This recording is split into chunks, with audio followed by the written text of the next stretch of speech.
कितने कृपावान हैं। बोले तुमने लाख अपराध किए होंगे, तुमने बहुत सारे पाप किए होंगे। हाँ, मैंने तो गरुड़ पुराण में सुना है कि जो झूठ बोलता है उसे भी नरक जाना पड़ता है।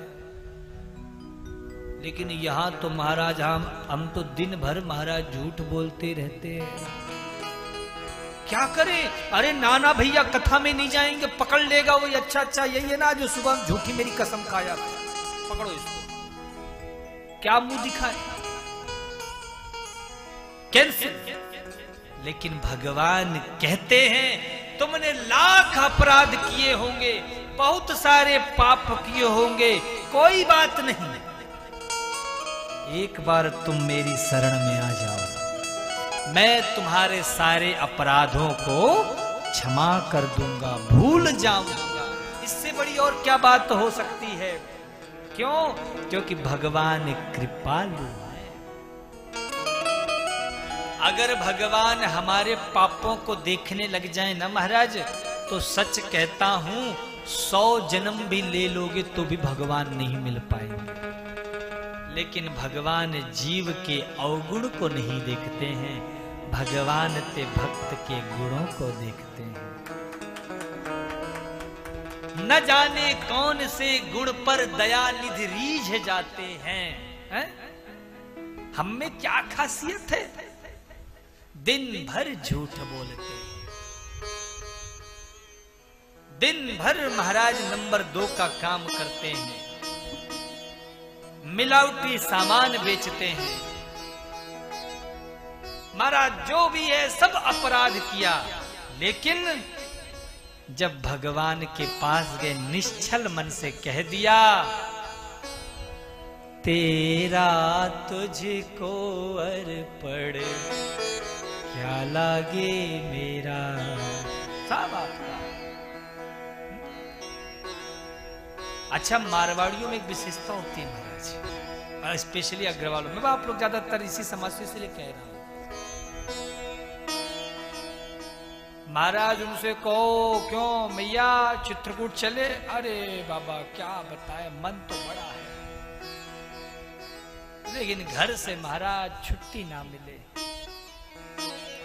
इस बार वृंदावन में कथा होगी, चलना? अरे महाराज बड़ा अच्छा है, पैसा रुपया ले जाओ, कोई दिक्कत नहीं है, पाठ वाट एक तो बिठा देना, 51 रुपए में तो बैठता है, एक पाठ बिठा देना। महाराज बुलाओ, जाने में बड़ा कष्ट। अरे भैया भगवान के सामने आओगे नहीं तो भगवान की नजर आप पे कैसे पड़ेगी? इसलिए भगवान कहते हैं तुमने लाख अपराध किए हैं, तुम मेरे पास आओ, मैं तुम्हारे अवगुणों को भूल करके तुम्हें अपना बना, पर कम से कम एक बार आओ तो सही। इसलिए बौद्ध वालों, आपने चाहे दिन भर कुछ भी किया हो, पर ठीक टाइम से 3 साढ़े 3 बजे यहां हाजिर हो जाओ। मैं सच कहता हूं, मुरली वाले सामने बैठे हैं, अब इनके सामने ज्यादा क्या बोलूं, लेकिन महाराज सबको अपनी बड़ी बड़ी आंखों से देख रहे हैं, और महाराज कोई भी इनकी नजरों से बच नहीं सकता है, और एक बार जो इनकी नजरों में आ जाता है वो फिर इस दुनिया के झूठे इस भव सिंधु में डूब नहीं सकता। एक कथा आती है, मैया यशोदा दीपदान करने के लिए गई, अभी दीपावली आई ना, दीपदान होता है, दीपदान करने के लिए गई, साथ में कन्हैया भी थे। मैया दीपदान कर रही हैं यमुना जल में, और जैसे दीपदान करने लगी, कन्हैया ने क्या किया, एक लकड़ी लिया और लकड़ी से जितने भी दीपक बहते सबको किनारे पे लगाते जा रहे हैं। मैया सोची सब दीपक को मैं बहाऊं, ये छोरा लगावे किनारे पे। मैया ने पूछी, चोरी लाला तू ऐसी काहे को करे? कन्हैया बोले, मैया मोए सामने कोई बहे तो मैं कैसे वाकू बहने दूं? मैया बोले, लाला ये तो संसार की रीत है, दिया को नदिया में डालेंगे तो वो तो बहेगा ही, वो तो डूबेगा ही, वो दिया कुछ दूर जाके बुझेगा ही। कन्हैया बोले ना मैया ऐसी बात ना है। तो लाला कैसी बात है? बोले मैया मेरे सामने जो भी बहे मैं वाकू ऐसे बहने ना दूं, मैं तो वाको पकड़ करके किनारे पे ही लगाऊं।